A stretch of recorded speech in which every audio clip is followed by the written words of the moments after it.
Hello everyone, आप सभी का मेरे चैनल पे हार्दिक स्वागत है। तैयारी के दृष्टिकोण में एक कदम और आगे हम बढ़ेंगे और कुछ नए क्वेश्चन सीखेंगे और तैयारी को मजबूत करेंगे। हमारा क्वेश्चन इस प्रकार है आज का, यदि किसी वस्तु का मूल्य 15% बढ़ा दिया जाता है और फिर 15% घटा दिया जाता है तो उसके मूल्य में कुल कितने प्रतिशत की कमी होगी। कॉमन सी बात है, आप समझ सकते हैं कि जैसे अगर किसी का दाम 100 रुपया है और फिर उसमें हम इसमें 15% बढ़ा देंगे तो 100 का 15% जो दाम होगा, समझने के मैं बता रहा हूं, 115 रुपये हो जाएगा। अब फिर इसका जो 15% निकालेंगे, 115 का 15% निकालेंगे तो हम यहाँ पे देखिए 15% निकाल लिया जाए तो कुछ ऐसा मतलब हो जाएगा, दोनों गुणा कर देंगे या कट में चाले 5 से 15 हो जाएगा, 5 दूना 10, 0 आ जाएगा, 5 के 20 और यहाँ हो जाएगा 5 दूना 10 और 5 ते 15 और 23 से 3 बार करेंगे तो 3 त्रिका 9, 3 दूना 6 बटे में 4, तो पहले की वैल्यू हो जाएगी हमारे 4 एकम 4 और 2 और 9 29, 4 से 28, तो 1 और 0 करेंगे तो हमारा आ जाएगा 4 दूना 8 और 4 पंजे 20 माने हो जाएगा 17.25। माने उस 115 जो वैल्यू है उसमें से अगर 15% कमी करेंगे तो 17.25 कम हो जाएगा। और तो यहाँ पे अगर जो बढ़ा दें तो 0.75, यहाँ हो जाएगा 14, 14 में 7 गया 7, यहाँ 10 में से 1 गया 9, माने क्या हो जाएगा।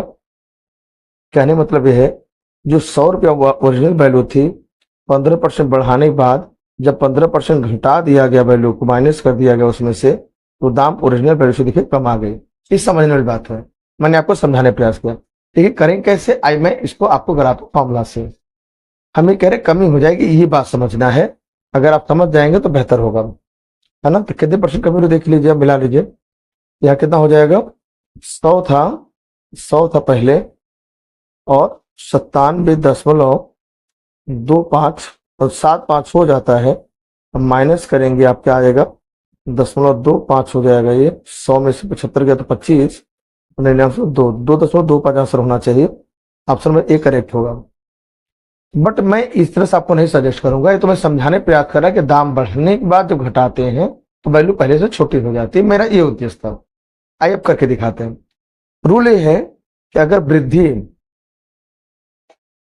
और कमी दोनों का मान, प्रतिशत मान अगर समान है जितना भी है, मान लीजिए हम मान लीजिए यक्स है कि वृद्धि प्रतिशत यक्स हो और कमी प्रतिशत भी यक्स हो, तो निश्चित रूप से कमी ही होगी।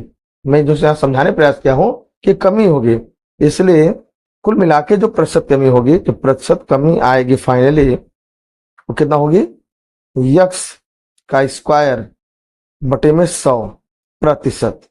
ये फॉर्मूला है, यक्स परसेंट की वृद्धि और यक्स परसेंट की कमी, तो प्रतिशत कमी ही होगी फाइनली, जैसा मैंने आपको समझाने का प्रयास किया।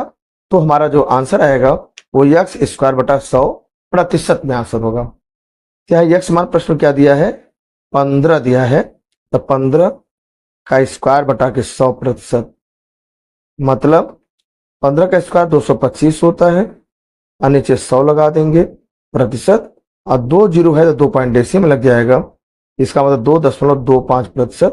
देखिए आंसर सेम आ गया, इसलिए ऑप्शन नंबर ए करेक्ट है। तो पहली बार मैंने आपको जनरल रूप से समझाने प्रयास किया कि कैसे ये वैल्यू कम हो गई और कितना होना चाहिए, वो इससे भी आंसर आ गया। बट ऐसे नहीं लगाना, आपको इस तरह लगाना है। मैं आपको समझाने प्रयास कर रहा था कि आखिर यहाँ पे फाइनली कमी की जो बात किया है, वृद्धि की बात करें, क्या कभी वृद्धि हो सकता है? बिल्कुल कभी वृद्धि नहीं होगा। आप समझ सकते हैं 100 रुपया वस्तु का दाम 15 बढ़ने के बाद फिर 15 जब कमी मैंने किया, पहले से उसका मूल वैल्यू से पहले से वैल्यू कम आया, कितना कम आया, तो 2.25 कम आया। इसका मतलब यही था। आई होप आप इस क्वेश्चन को अच्छी तरह से समझ गए होंगे।